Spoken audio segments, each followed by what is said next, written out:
Hello friends, welcome to my channel. Today in this video we will discuss the part 2 of our topic इक्ता system. मुझे एक तो video और बनाने पड़ेंगे क्योंकि मैं सोच रहा हूँ कि आपको शॉर्ट वीडियोस बनाऊँ instead of long videos. I want to make a short videos of 5 to 10 minutes ताकि आपको देखने में ज़्यादा दिक्कत ना हो और वीडियो ज़्यादा लॉन्ग ना हो. इसके लिए मैंने सोचा कि कम से कम 4 पार्ट्स जो हैं मैं इस टॉपिक के बनाऊँगा इक्ता सिस्टम के. तो ये हमारा सेकंड पार्ट है. इसके बाद थर्ड और फोर्थ पार्ट भी बहुत जल्द मैं कोशिश करूँगा अपलोड करने के लिए. तो हमारा लेक्चर चल रहा है मेडिवल हिस्ट्री का इक्ता सिस्टम का पार्ट 2 और मेरा नाम है शांतनु और आप देख रहे हैं शिखा क्लासेस. तो चलिए शुरू करते हैं वीडियो को. तो पिछले क्लास में हमने मेनली डिस्कस कर लिया था इंट्रोडक्शन पार्ट और हमने अच्छे से समझ लिया था कि इक्ता सिस्टम आखिर है क्या, कैसे शुरू हुआ, किसने शुरू किया, जो हमारे इक़्तिदार थे उनके क्या पावर्स थे, क्या फंक्शंस थे, क्या ड्यूटीज़ थी, क्या रेस्ट्रिक्शंस लगाए गए थे उनके ऊपर सुल्तान के तरफ से. तो ये हमने फर्स्ट पार्ट में कवर कर लिया है. इस पार्ट में हम आगे पढ़ते हैं और इस पार्ट में हम कोशिश करेंगे जो इल्तुतमिश के अंडर जो इक्ता सिस्टम था उसको समझने के लिए. उससे पहले चलिए कुछ इंट्रोडक्शन समझते हैं. तो इक्ता जो है it was mainly a territorial assignment. ये वर्ड आप याद रखना, this is the main word. अगर आपको कभी भी इक्ता सिस्टम से रिलेटेड कोई भी आंसर अगर आपको लिखना हो तो ये टेरिटोरियल असाइनमेंट वर्ड जो है बहुत ही इंपॉर्टेंट है. तो iqta was a territorial assignment and its holder was designated as मुक्ति.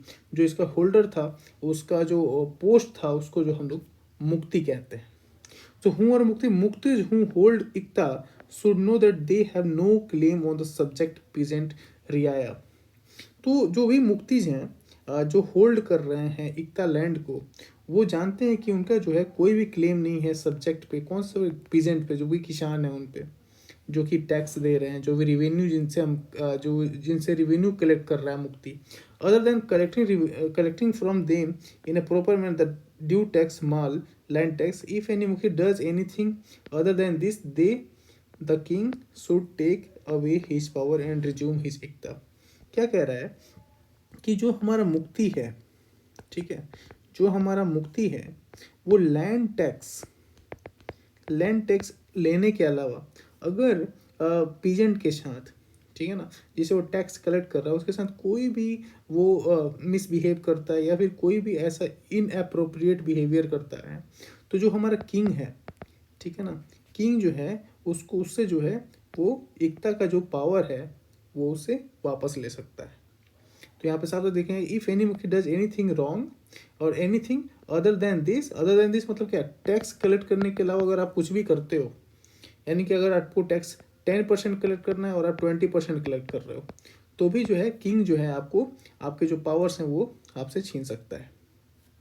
द मुक्ति should in truth realize that the country and the peasantry all belong to sultan with the mukti simply placed on their head. तो मुक्ति क्या है, एक जो है बस एक नॉर्मल एक ऑफिसर है जो कि सुल्तान ने अपॉइंट किया है ताकि वो जो है जो टैक्स जो रिवेन्यू कलेक्शन का काम है वो कर सके. ठीक है. तो निजामुल मुल्क तुसी जो है वो एम्फेसाइज एट द, ये हमारे निजामुल मुल्क तुसी ने मैंने पिछले वीडियो में बताया था कि इनकी एक बुक है, तो वो बुक में जो है इन्होंने डिस्कस किया, सियासतनामा आई थिंक बुक के नाम है. तो उस बुक जो है उस बुक में इन्होंने डिस्कस किया है. तो फैक्ट था muqti's right is to collect appropriate tax. Tax कैसे कलेक्ट करना है, अप्रोप्रिएट टैक्स, यानी कि जितना प्रेस्क्राइब टैक्स है उतना ही आपको कलेक्ट करना है, स्पेशली लैंड रेवेन्यू. ठीक है. तो लैंड रेवेन्यू जितना अप्रोप्रिएट है, जितना प्रेस्क्राइब है उतना ही आपको कलेक्ट करना है पीजेंट से या फिर जो भी लोग हैं उनसे कलेक्ट करना है. And there were certain obligations on the part of the Muktis to the Sultan. The revenue he collected from the Ikta were meant to provide him resource for fulfilling his obligation. The Muktis was thus the tax collector. यहाँ पे सब लिख रहा है, मुक्ति was thus the tax collector, army pay master and also commander all into one. तो क्या क्या काम कर रहे हैं मुक्तिस, पहले तो इनका काम है टैक्स कलेक्ट करना, जो भी इनके अंदर जो आर्मी इन्होंने मेंटेन कर रखी है उसको पे करने का काम है. साथ ही साथ जब भी सुल्तान को जो है आर्मी की नीड होगी तो भी प्रोवाइड करने का काम है. तो ये सब फंक्शन जो है परफॉर्म कर रहे हैं हमारे muqtis. The area that the sultan did not give in iqta was called khalisa. ठीक है ना. Here the Sultan's officials Amils collected the land revenue directly to the royal treasury. अच्छा, लैंड इक्ता लैंड के अलावा जो भी लैंड बच रहे हैं उनको हम लोग खालिशा लैंड बोल रहे हैं, खालसा लैंड बोल रहे हैं, जो कि सुल्तान के जो ऑफिशियल्स हैं, अमील्स, वो वहाँ से रेवेन्यू कलेक्ट कर रहे हैं और वो जा रहा है सीधे रॉयल ट्रेजरी में। ठीक है, next iqta system under Iltutmish 1210 to 1236। During 26 years of his reign, 26 साल का इसका रेन है, 1210 से 1236 तक। The entire sultanate from Multan to Lakhnauti was divided into big and small tracts. ये जितना भी उसका एम्पायर है वो जो है हमारा बड़ा और छोटे ट्रैक्ट्स में डिवाइडेड है। ठीक है, इल्तुतमिश के टाइम में। And were placed under the charge of officers called as muqti. और जो भी ऑफिसर्स कौन से, मुक्ति जो ऑफिसर है हमारे, उसके अंडर जो है ये उसको चार्ज दिया गया है इस सारे लैंड को जो भी डिवाइड किया है इसने उसको। Thus were there were two categories of iqta, the iqta of provincial level and small iqta in the form of certain villages. तो दो लेवल के इक्ताज हैं, दो कैटेगरी है। पहला क्या है, स्मॉल इक्ता जो स्मॉल लैंड है, और दूसरा क्या है, बिग लैंड। ठीक है ना, तो दो कैटेगरीज हैं हमारे। पहला तो एक तो है प्रोविंशियल लेवल पे और दूसरा है विलेज लेवल पे। ठीक है, प्रोविंशियल लेवल पे कह सकते हैं बड़ा जो है, बिग लेवल जो बड़ा इक्ता है उसको प्रोविंशियल लेवल पे, जो छोटा इक्ता है वो विलेज लेवल पे। अब यहाँ पे ध्यान दीजिएगा, iqtas at the provincial level were given to the important noble. जो भी इंपॉर्टेंट नोबल्स होते थे, जो बड़े बड़े इक्ताज लैंड है, उनको जो है नोबल्स को दिए जाते थे। वो भी कौन से नोबल, जो इंपॉर्टेंट नोबल्स होते थे कोर्ट में, सुल्तान के कोर्ट में, उनको दिए जाते थे। They had both revenue and administrative responsibility. इनको दोनों काम करना है, पहले तो करना है हमारा रेवेन्यू कलेक्ट करने का काम करना है, साथ साथ जो एडमिनिस्ट्रेशन का वर्क है उस एरिया का, वो भी लॉ एंड ऑर्डर मेंटेन करना, वहाँ पे जो लोग हैं उनके लाइफ एंड प्रॉपर्टी को प्रोटेक्ट करना। ठीक है ना, आर्मी मेंटेन करना। तो उनके रेवेन्यू कलेक्ट करने के अलावा भी बहुत सारे फंक्शंस जो हैं वो परफॉर्म करते थे ये लोग। ठीक है ना, small iqtadar in the form of certain villages. जो स्मॉल इक्तेदार होते थे वो विलेजेस में काम करते थे, और वो जो है ऑर्डिनरी सोल्जर्स जो होते थे उनको डायरेक्टली जो है एम्प्लॉय कर देता था सुल्तान। और सैलरी जो है वो उनको कैश में नहीं मिलती थी, बल्कि जो लैंड से जो टैक्स जो रेवेन्यू कलेक्ट करते थे वही उनकी सैलरी होती थी। In such iqta the holders were not interested in any administrative और फाइनेंशियल रिस्पॉन्सिबिलिटीज। और ये जो स्मॉल इक्तदार्स हैं इनको किसी भी तरह का एडमिनिस्ट्रेटिव और फाइनेंशियल रिस्पॉन्सिबिलिटी एक तरह से ज़्यादा नहीं मिलती थी एज कंपेरिजन टू जो प्रोविंशियल लेवल पे या फिर बड़े जो लैंड के इक्तदार थे। ठीक है ना, दिस स्मॉल इक्तदार were generally called that's the इक्तदार्स। जो स्मॉल जो एरिया के हैं, जो स्मॉल विलेजेस लेवल के जो है जो इक्ता होल्डर्स हैं उनको इक्तदार्स कहते थे। बर्नी ने बताया है, बर्नी हमारे हिस्टोरियन है, उन्होंने बताया है कि कंटेम्प्रेरी हैं उस टाइम के।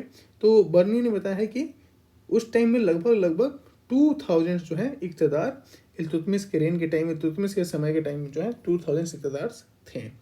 Thus, during the 13th century, the sultans assigned different regions, large as well as small, to different nobles.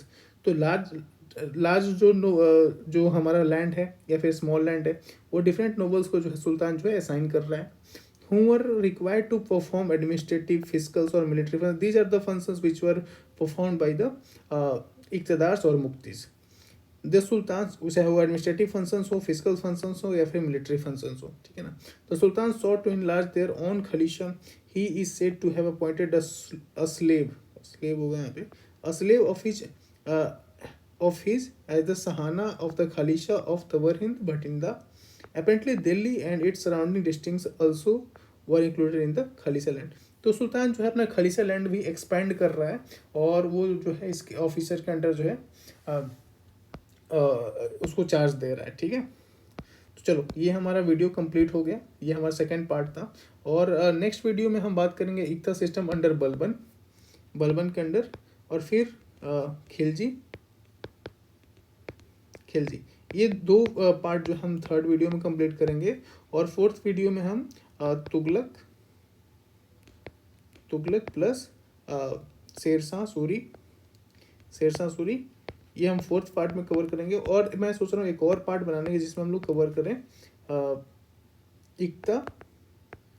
इक्ता system versus feudalism. और 2021 का यूपीएससी हिस्ट्री ऑप्शनल का मेंस का एक क्वेश्चन है, ठीक है ना, उसको भी हम लोग डिस्कस करेंगे। इक्ता पे ही क्वेश्चन है, बहुत ही इंपॉर्टेंट क्वेश्चन है, उसको भी हम लोग डिस्कस करेंगे। Mainly centralise, how iqta system centralise कैसे करता है, उसके बारे में हम लोग डिस्कस करेंगे, ठीक है ना। क्वेश्चन मुझे एग्जैक्ट वर्ड नहीं याद है, लेकिन वो क्वेश्चन सेंट्रलाइज पे बात करता है, एकता सिस्टम कैसे सेंट्रलाइज करता है दिल्ली सल्तनत को। वही क्वेश्चन है, आप सर्च भी कर सकते हो गूगल पे। 2021 का यूपीएससी हिस्ट्री ऑप्शनल का क्वेश्चन है वो, ठीक है।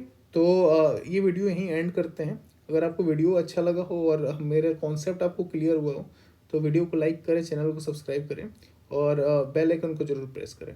Thank you so much for watching my video. Thank you.